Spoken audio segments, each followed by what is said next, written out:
Simple ഡിപ്പി കിച്ചണിലേക്ക് സ്വാഗതം. ഇന്ന് നമുക്ക് കൂവപ്പൊടി ഉണ്ടാക്കാം. അത് എങ്ങനെയെന്ന് നോക്കാം. ആദ്യം ഈ കൂവ എടുത്ത് നല്ലതുപോലെ കഴുകി വൃത്തിയാക്കണം.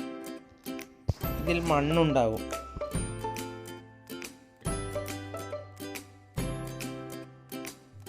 അതിനുശേഷം ഇതിൻ്റെ പുറത്ത് കാണുന്ന തോല് എടുത്ത് കളയാം.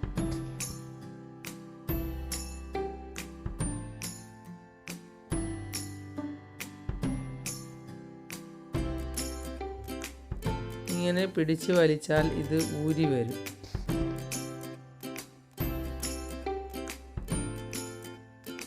ഇനി ഇത് ചെറുതായി മുറിച്ചെടുക്കാം. അത് മിക്സിയുടെ ജാറിലിട്ട് അടിച്ചെടുക്കാൻ വേണ്ടിയാണ്. ചെറുതായി മുറിച്ചെടുക്കുമ്പോൾ വളരെ പെട്ടെന്ന് അരച്ചെടുക്കാൻ പറ്റും.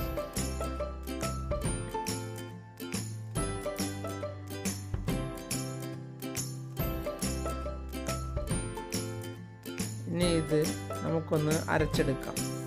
കുറച്ച് വെള്ളമൊഴിച്ച് അരച്ചെടുക്കുന്നതാണ് നല്ലത്. കൂടിപ്പോയാലും പ്രശ്നമില്ല, കുറഞ്ഞാലും പ്രശ്നമില്ല.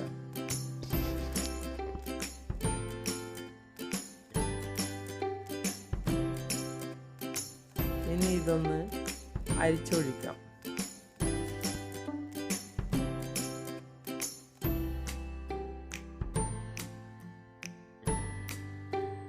ഈ വെള്ളത്തിലാണ് പൊടി ഉണ്ടാവുക. മുകളിൽ അതിൻ്റെ ചണ്ടിയാണ് ഉണ്ടാവുക.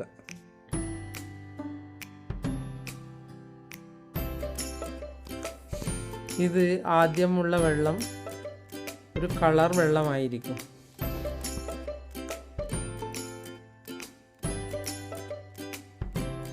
അത് ഞാൻ കാണിച്ചു തരാം. ഇനി ഇതിൻ്റെ ചണ്ടി എടുത്തു മാറ്റാം. വേണമെങ്കിൽ ഈ ചണ്ടി 2 വെള്ളത്തിൽ കലക്കി അരിച്ചെടുക്കാം. അപ്പോൾ അതിലുള്ള പൊടിയും കൂടി കിട്ടും. ഇത് കൈകൊണ്ട് വാരിക്കളയാനും പറ്റും. ഇങ്ങനെ പിഴിഞ്ഞെടുത്താൽ മതി. പക്ഷേ അതിനേക്കാൾ നല്ലത് അരിപ്പയിലൊഴിച്ച് അരിച്ചെടുക്കുന്നതാണ്.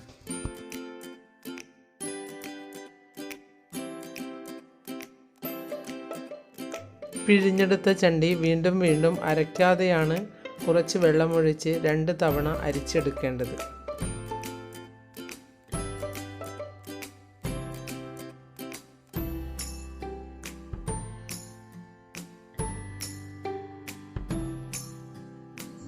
ആദ്യം തന്നെ നല്ലതുപോലെ അരിച്ചെടുത്താൽ മതി.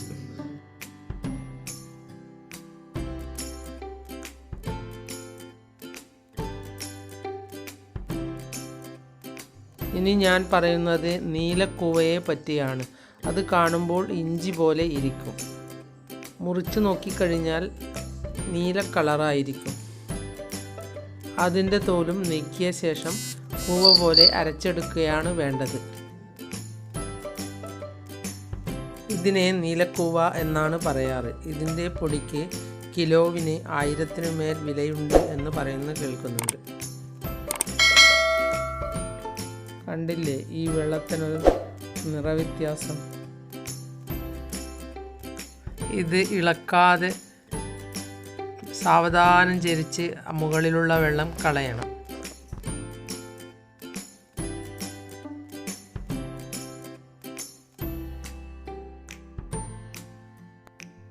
മുകളിലുള്ള ആ കളർ വെള്ളം കളഞ്ഞാൽ അടിയിൽ പൊടി ഊറിയിട്ട് കാണാം.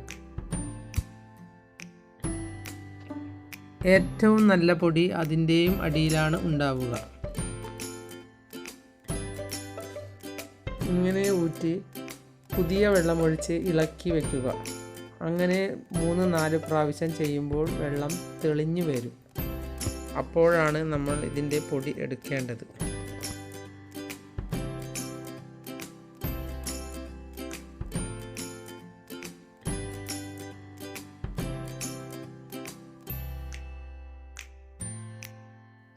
അങ്ങനെ ചെയ്യുമ്പോൾ കൂവപ്പൊടിയും നല്ല വെളുത്ത നിറമായിരിക്കും.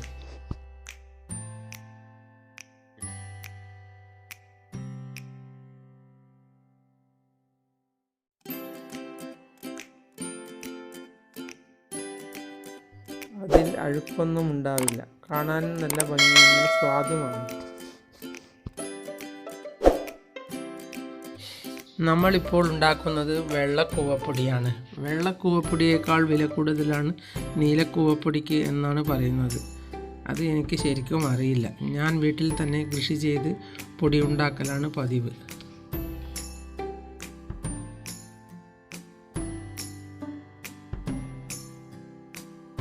നമ്മൾ ഇളക്കി വെക്കുന്നതിനനുസരിച്ച് പൊടി അടിയിൽ ഊറിയതായി കാണും.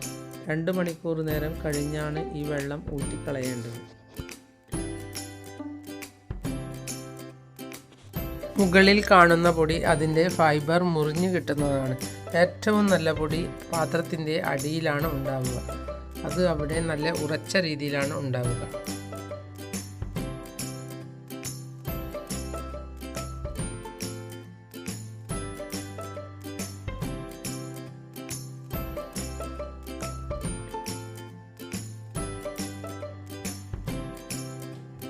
ഇതിലെ വെള്ളം കളയുമ്പോൾ അനക്കാതെയാണ് ഒഴിച്ചു മാറ്റേണ്ടത്. അനക്കിക്കഴിഞ്ഞാൽ പൊടി ആ വെള്ളത്തിൻ്റെ കൂടെ നഷ്ടമാകും.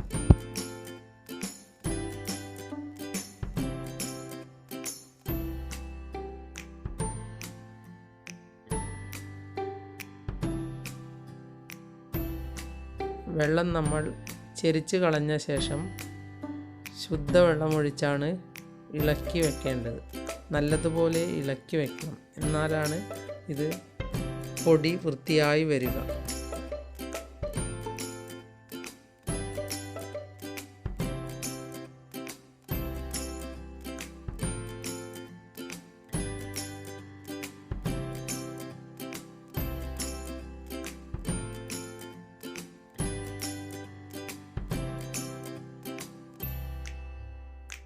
അങ്ങനെ ചെയ്യുമ്പോൾ പൊടിയിൽ അഴുക്കൊന്നും ഉണ്ടാവില്ല.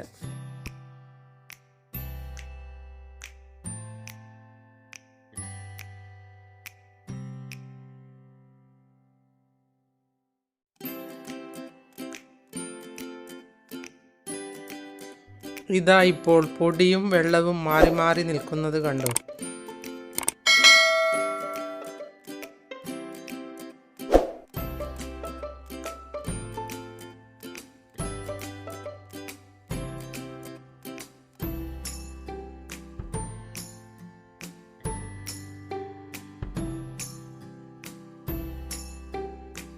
നമ്മൾ പീടികയിൽ നിന്ന് വാങ്ങുമ്പോൾ ഇങ്ങനെ നല്ല രീതിയിലുള്ള പൊടി ആയിരിക്കില്ല.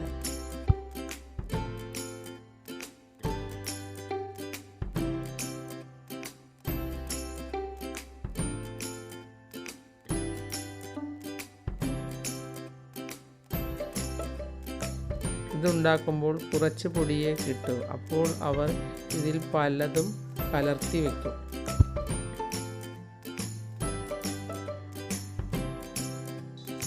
വെള്ളം കളയുന്നത് ഇളക്കാതെ ആയിരിക്കണം, എന്നാൽ പൊടി നഷ്ടപ്പെടില്ല.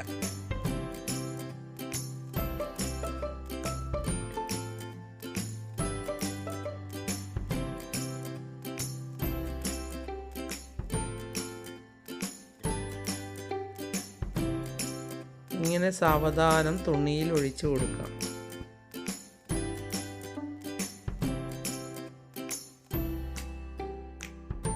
ഒരു നല്ല പുതിയ തോർത്ത് വാങ്ങി തിരുമ്പി അതിൽ ഒഴിച്ചു കൊടുത്താൽ മതി.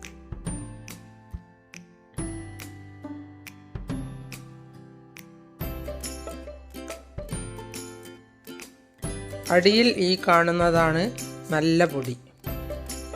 അത് അടിയിൽ ഉറച്ച പോലെയാണ് ഉണ്ടാവുക.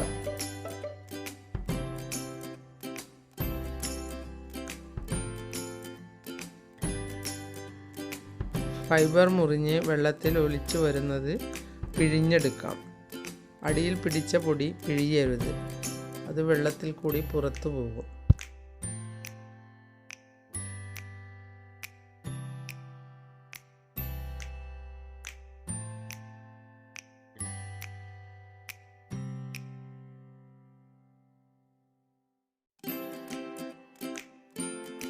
ഫൈബർ മുറിഞ്ഞു വരുന്ന പൊടിയാണ് വെള്ളത്തിൽ ഒലിച്ചു വരുന്നത്.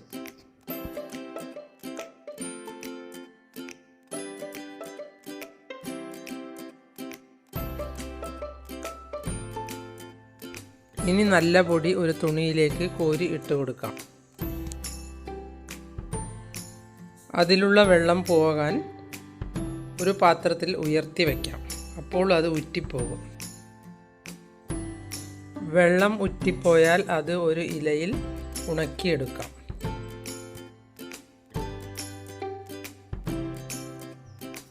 എല്ലാവരും സാധാരണ പ്ലാസ്റ്റിക് പേപ്പറിലാണ് പരത്തി ഉണക്കാറ്. എനിക്ക് പ്ലാസ്റ്റിക് പേപ്പർ ഇഷ്ടമല്ല, അതുകൊണ്ടാണ് ഞാൻ ഇലയിൽ പരത്തുന്നത്.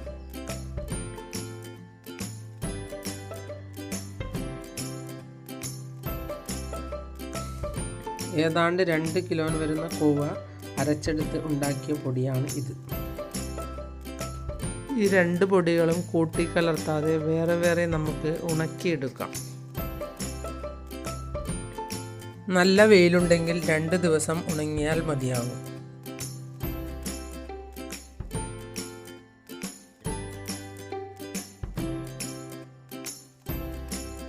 ഫൈബർ മുറിഞ്ഞു വന്നത് പായസം ഉണ്ടാക്കാൻ സൂപ്പറാണ്.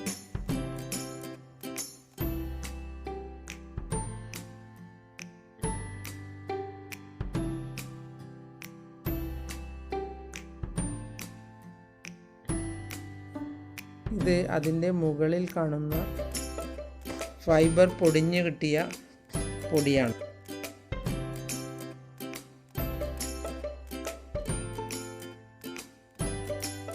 രണ്ട് പൊടിയും കൂട്ടി കലർത്തി വെച്ചാലും പ്രശ്നമില്ല, പക്ഷെ വേറെ വേറെ വെക്കുന്നതല്ലേ നല്ലത്. ഒന്ന് ഉണങ്ങിയ ശേഷം കൈകൊണ്ട് പൊടിച്ചാൽ ഇതുപോലെ പൊടിഞ്ഞു കിട്ടും. നല്ല പൊടിയാണെങ്കിൽ നല്ല മിനുസമായിരിക്കും. നിങ്ങളും ഒന്ന് കൂവപ്പൊടി ഇങ്ങനെ ഉണ്ടാക്കി നോക്കൂ.